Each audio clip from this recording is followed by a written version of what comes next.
All right, guys, welcome back to the channel.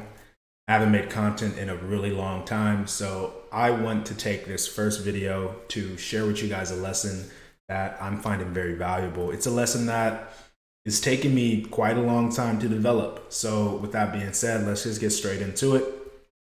If you are struggling to motivate yourself, if there is something that you know needs to be done and you're not doing it, it can be kind of confusing as to why the behavior isn't happening. You know, you can kind of feel broken.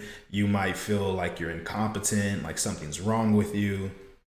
And the truth is, as much as this sucks to hear, but it needs to be said, you're just soft. Okay. And I'm going to teach you how to find and how to press that button that's going to get you off your ass and start doing the work. Okay. We all have that button. It's somewhere in the back of our head. I'm going to teach you how to find it and press it. All right. The thing is, it's just not fun to press that button. But if you learn to press it and if you keep pressing it, it becomes easier. All right. So what you have to do is humble yourself. All right. You need to take yourself down a peg and you need to start looking at this work like it is not beneath you, but like it is appropriate and urgent. Okay. I am going to paint some pictures for you to help illustrate where you are at right now. So if you are to look at the person who's overweight, they keep telling themselves they need to get in the gym and they need to start, but they are one of the last people to show up in the gym. Usually it's the people who are really fit who show up to the gym. So the overweight person isn't going to the gym because he feels as if he doesn't need to. His job doesn't require him to be fit. He can work behind a desk. He makes good money. I mean, his wife isn't too bad. So he doesn't feel the need to work out. He tells himself he's going to work out, but he can't seem to find that button that's going to make him put on those gym shoes and put on the shorts and get off his ass and go work out. He can't seem to figure it out because he feels as if the work is beneath him. He feels as if he is superior to the work when in fact he is inferior. He's the one who needs to do it the most, right?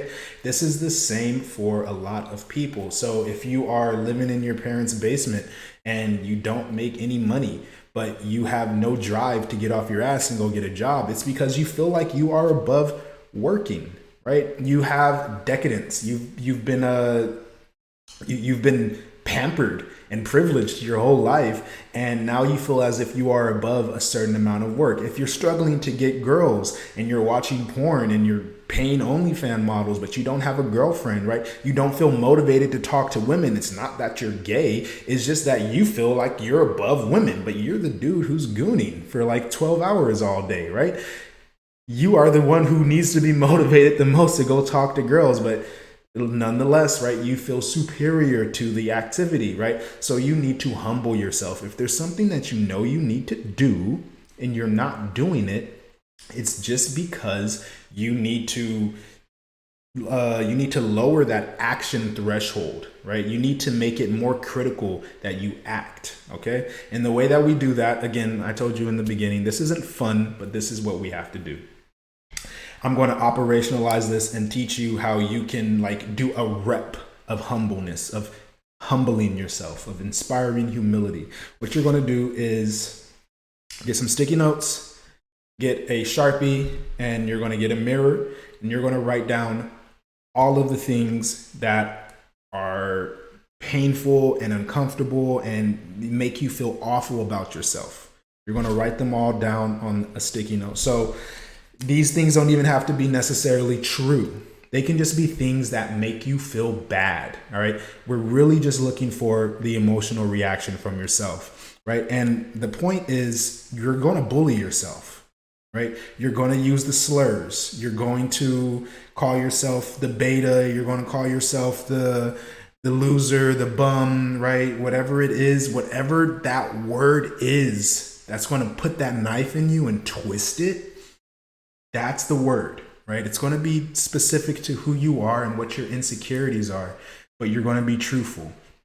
And this is going to be the kind of mirror, like this is going to be the kind of practice where you don't want other people to see this. Like, this would not be a good reflection of your image. And that's kind of why we're doing it in this kind of manner, right? We're going to put all of our worst parts out into the world. We're not going to hide them. We're going to keep this mirror. Sure, we'll keep it hidden. This is going to be our accountability mirror, and it doesn't need to ever come into conversation. It doesn't ever need to be discovered, right? And if it does, oh well, this is kind of, we are preparing for it to be discovered by using the mirror. I'm going to get to that. But we use the mirror so that we can take ourselves down a notch. We're going to put all those things that we're terrified of. We're going to put down all of our failures. We're going to call out all of our insecurities, right? The skin color, or how tall we are, how muscular we are, how masculine we are. We're going to use whatever leverage that we have on ourselves, and we're going to whip ourselves, okay? Once you get to a certain point, you stop getting negative feedback. All right. And even worse, you will continue to get that negative feedback from authoritative figures in your life. And in spite of their authority, you will not do the things that they recommend in order to punish them, even if the things that they recommend are good for you. A great example would be somebody saying, hey, loser, go ahead and keep breathing. Right. Some people are so dumb that they would hold their breath just in spite of the person insulting them. Right. Not everything being told to you is something that you need to fight against. Sometimes shutting up and listening is good for you, and humbling yourself enough to do so is what you need to do. But regardless, okay, you need to be able to humble yourself. That is one of the most important skills that I have come across for getting myself off my ass. And if you want to make it into a practice, you want to ritualize it, put all your insecurities onto a mirror. Get behind the mirror and belittle yourself, bully yourself, berate yourself, allow yourself to have bad mental health, right? Just for an hour every day. And I promise you, when that hour is done, you're going to be ready to go fix some things in your life. But not having that negative feedback is going to be difficult. You're going to have to administer it. Okay, when you get to a certain size, you get to a certain age, you have a certain amount of resources, people don't want to step on your toes. They're not going to tell you how to get better. They're kind of afraid of you. I've experienced this. It's really confusing. You hit a certain age and it's like all of a sudden some things aren't okay to say, and some things that I thought were cool is now it's not. I mean, I have certain expectations, but nobody's telling me. It's like I'm just expected to know what I should be doing. And it's like nobody's willing to give you that feedback. Now that you're in this like different social role, you start to feel more like an alpha, you behave more like an alpha. People expect you to have these alpha expectations. If you're not getting that negative feedback, then you're going to keep messing up and people aren't going to correct you. So you need to be able to administer these punishments. All right. And you need to stop spiting these people who have power over you just because they have power over you. All right. And the way that you get that power back is you take all of those things that they have against you, all of those insecurities, all those emotional levers that they keep twisting, you take them and you put them up on your mirror and you get comfortable with them. You get comfortable with those racial slurs. You get comfortable with being a fat ass, right? You get comfortable with calling yourself those things. You don't accept them, right? You don't accept them, but you get comfortable with them. So that when somebody else hurls an insult your way, it's like almost comical. It's like, what can you say to me that I haven't already said to myself? You bulletproof yourself with your accountability mirror. And then you say, God, I am a little bit of a fat ass. Maybe I need to stop eating the Cheetos and not do the microwave burritos tonight. Maybe I should go hit the gym. Right. And that will be the first time. That will be the time when you're in the gym and you see that dude who's big and he's sweating and he's only done like 2 workouts, you know, like he's using the 5-pound dumbbells because he doesn't even know how strong he is. And he feels like he's pushing the limit. And the truth is, he just decided, yeah, I'm a little bit of a fat ass and I need to do something about it. That's why he's in the gym. And that's what's going to have to happen for you. So whatever that thing is, take yourself down a notch. Like, I cannot reiterate this enough. It is a simple practice. You get behind the mirror, use the sticky notes, okay? You do that 30 minutes, an hour, every single day. You don't have to make this a public thing. You don't have to tell people. You don't have to record yourself, right? This is a you thing, all right? You do it every day, and then you go fix the things that you see on the mirror, right? You work so hard that the things that you see on the mirror cannot be true. And if they're always going to be true, awesome. You have a permanent source of fuel, right? One of the things on my mirror is never going to be good enough, unlovable, right? And when I leave my accountability mirror, those things aren't true anymore, right? I'm able to talk to women and not feel insecure, and I know that I'm loved and that they're not going to abandon me, and I don't have to tiptoe in the relationship, right?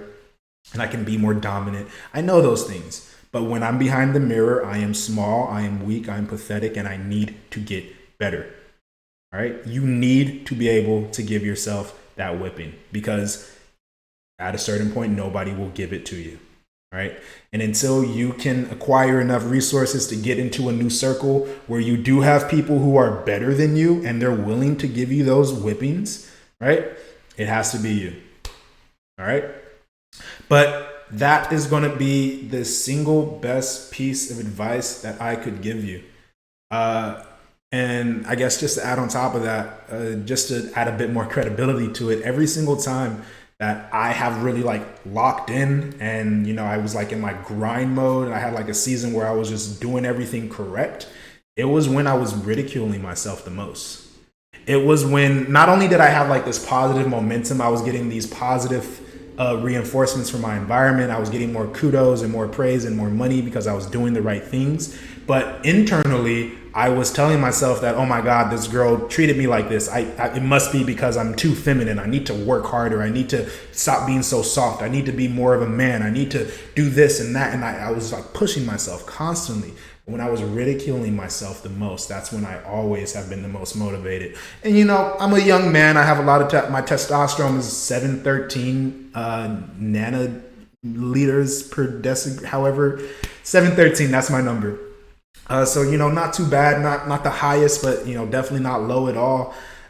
This is what works for me. As a man motivating myself, I need to be humbled. I need to stop feeling like I'm going to chip a nail if I do the work. I need to, you know, stop walking around like a poodle who just had his fur groomed, and he's also like spherical and symmetrical, and he's just like tiptoeing around, and I'm too above the work. Like I'm like a pansy, right? I'm too fragile. If I'm to motivate myself as a man, what it takes is allowing myself to have what most people would describe and look at and point at and say bad mental health, right? This man is calling himself the N-word, right?